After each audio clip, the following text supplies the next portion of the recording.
All right, Nathaniel. Want to hear a chemistry joke? Don't worry, I only tell them periodically.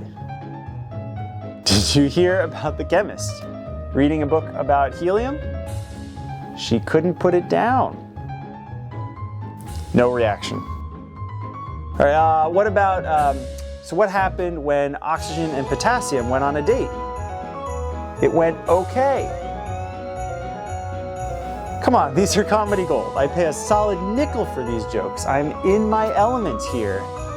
Fine, I'll admit it, my jokes are kind of moron, but a lot of the good ones are gone. I give up. We don't want to tire people out, so I'll stop. I'll just take any remaining jokes out back and bury them. We've all sulfured enough.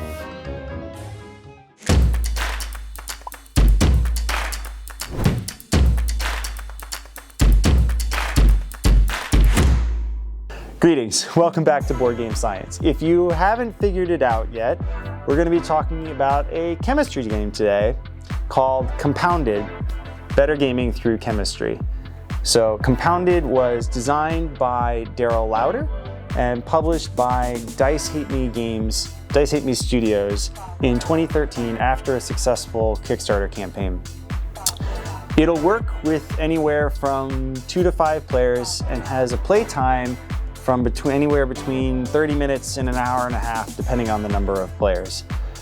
Interestingly, Compounded originally started about a game as a mad scientist alchemy, sort of making potions by combining things like rat tails and snakes. And it was Daryl's wife, Leslie, who's a high school teacher herself, who actually suggested and encouraged him to use real elements and a real periodic table. The idea was essentially that real science would therefore make the game more compelling and more interesting.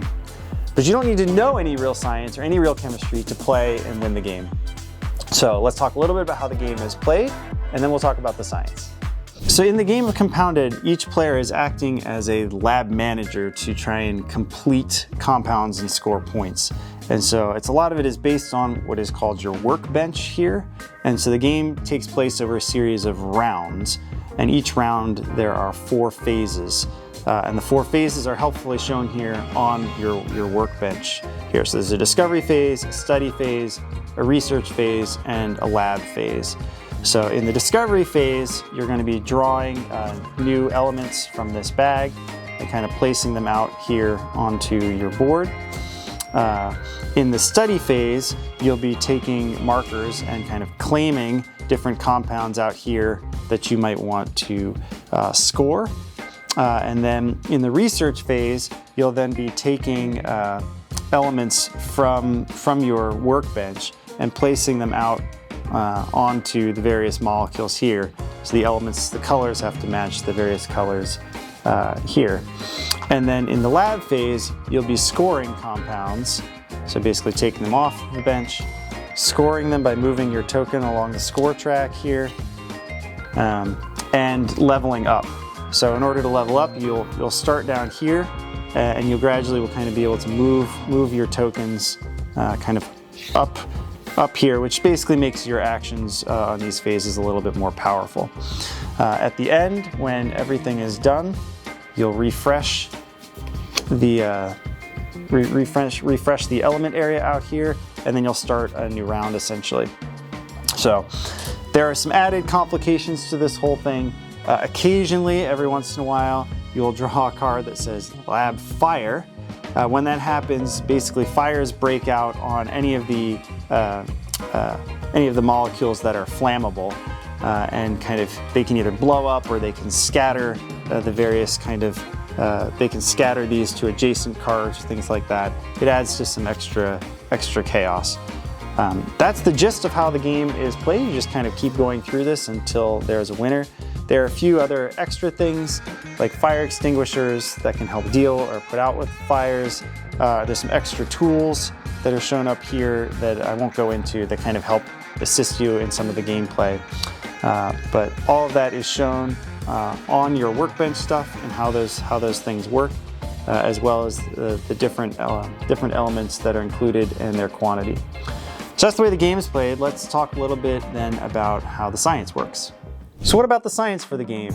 Turns out a lot of the science is pretty good. Daryl consulted with a bunch of scientists to make sure that for all of his compounds, things like bonds were real, the ionic structure, the degrees of flammability for the various compounds, those were all real.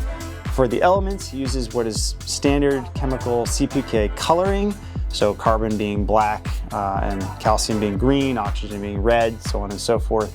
The various tools that are part of the game board and the gameplay, things like Bunsen burners and graduated cylinders, and those are real scientific tools.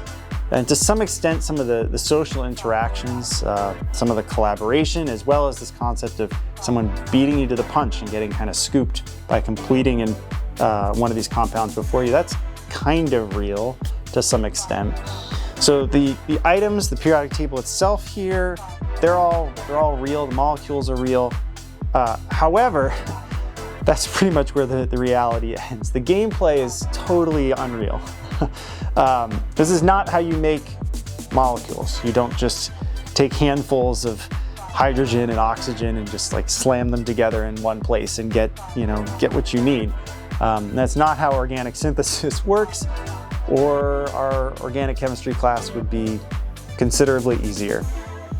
These are very complicated things to kind of purify and make in a lab. A lot of time your yields, your percent yields for many compounds are very, very low.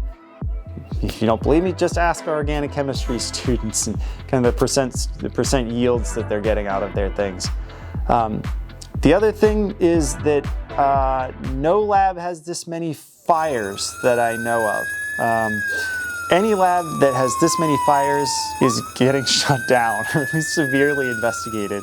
Hopefully you never see a lab fire. So this idea of fires happening all the time is utterly unrealistic. And lastly, I guess, it's not really in terms of reality or anything, but I think would just make the gameplay a little bit more interesting. So you'll notice for each of these molecules, it's got its name, it's got its chemical formula, it's got all of that. It'd be nice if they had like a little line or something on here that just said, well, what is ammonia? What does it do? How is it used? Where do we kind of see it naturally? Just a little bit more accurate information about its place kind of in our world and our universe and how we use it. I feel like that would kind of kick this up a little bit higher in terms of just interest in usability. So even though all the molecules are unique, you don't really know anything about them, just other than their names and structures at the end of this. So although the chemistry is interesting, it's not really reflected in the gameplay for sure.